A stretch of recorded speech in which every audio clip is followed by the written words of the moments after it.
After putting about 10 hours into this game, here are my first impressions for the Elder Scrolls Online running on the PlayStation 4. Let's start with the things that you'll probably first notice, the graphics. They're pretty damn good in most places. The lighting is quite excellent, the way they use lens flares on the sun and some abilities looks really neat, and the God Rays, of course, are a welcome touch. I love seeing stuff like that in any Elder Scrolls title. In fact, that's why I mod most Elder Scrolls games. Textures on characters and weapons and armor are pretty good. I wouldn't say like best of the current gen that is currently out now, but not terrible. The environment can be hit or miss. The grass and whatnot, trees, all look pretty decent. Rocks can be a little blurry. Some buildings can be a little blurry from here and there, but it doesn't really detract from the overall experience. Shadow work is nicely done when there are shadows, but oftentimes you'll see light sources not cast shadows on anything nearby, and I can understand the reason for that because this game is so huge. It is so very large, and having all of these people running around in this world cast shadows would kill the frame rate, and I totally understand that, so that's something I can personally live with. Another weak spot I found in the graphical presentation was the water. It just looked flat and not very detailed at all. I honestly found the water in Skyrim to look better, but granted, this game is way bigger than Skyrim, so I don't think the graphics will blow anyone away, but at the same time, if you look and pay attention to all the little details, I think you'll be happy. On the audio side of things, the sound effects, magic effects, all the sounds in the game are pretty nice. The ambience in the environment, especially during a rainstorm, is awesome, and the music takes the high point here. The music is excellent. You have a bunch of tracks from the old games and some new tracks, but the old tracks have been remixed, some from, I've noticed, from Oblivion, some from Skyrim and Morrowind. They sound awesome, and I can't wait to explore the rest of the soundtrack in-game. It's excellent. Totally brings you into the game. Totally makes it feel like an Elder Scrolls title from my point of view. Moving on to the role-playing aspect of the game, character creation and leveling, I would say, is closer to that of Guild Wars 2 if you played it, rather than a standard traditional Elder Scrolls title.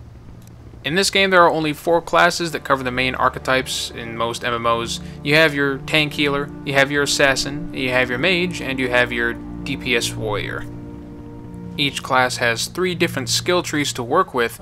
However, there are skill trees for a variety of other things, like, for example, if you want to wear heavy armor as a mage, which is what my character does, you'll have this whole skill tree for heavy armor, and there's skill trees for individual types of weapons, 2-hand, dual wield, one-handed shield, bow, destructive staff, restoration staff. You get the idea. But that said, you can make a mage character, for example, and then with enough time and skill points, turn him into a deadly assassin with dual wield daggers, light armor, and a bow, and stop using magic entirely. It would take a while, but you can do that. The character creation and customization here is pretty nice and very reminiscent of the older Elder Scrolls titles. The story, NPCs, and side quests so far that I've experienced are all quite interesting. The voice work, for the most part, I'd say 95% of the time, has been phenomenal. The facial animations have been much better than previous iterations of this franchise. I have been greatly enjoying that. The voice acting, of course, like I said, excellent. Especially for the Khajiit and the Argonians. They do a great job.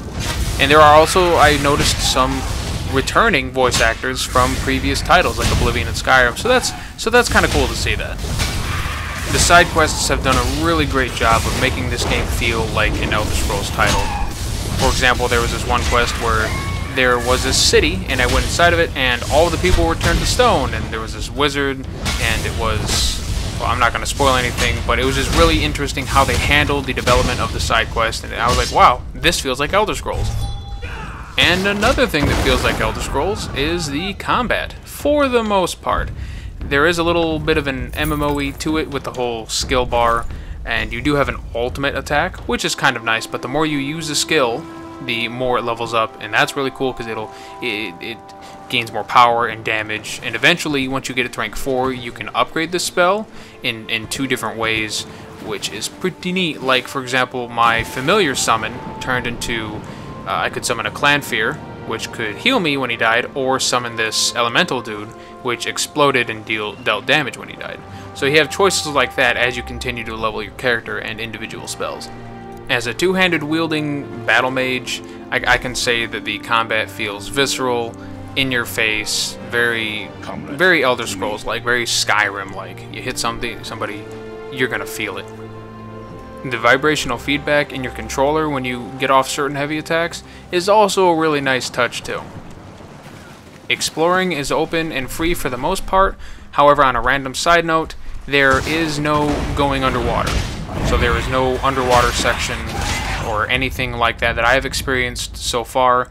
But just the design of the game leads me to believe that there will be no part of the game where you go underwater to explore or find treasure chests or anything like that. And I know that's a little disappointment to some people, but the world is huge. It is, oh my gosh, there's 14 different continents that you can explore inside of Tamriel, and each one is on average around half the size of Skyrim. That is just, it blows my mind every time I look at these maps. It's crazy. In fact, 14 may not be correct. It might actually have been 17. Somebody will have to correct me.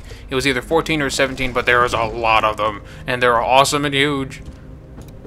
On a final note, there's no PvP footage here, but I did dabble in some PvP, and it is super awesome and addicting and rewarding as well, and battles can have as much as 50 people or more all duking it out at the same time, and the frame rate for the most part is a rock solid 30 frames per second, unless within 20 feet there are a bunch of spells going off and particle effects, and then it dips down into the high 20s, but it still doesn't feel too bad at that point. It's still completely playable.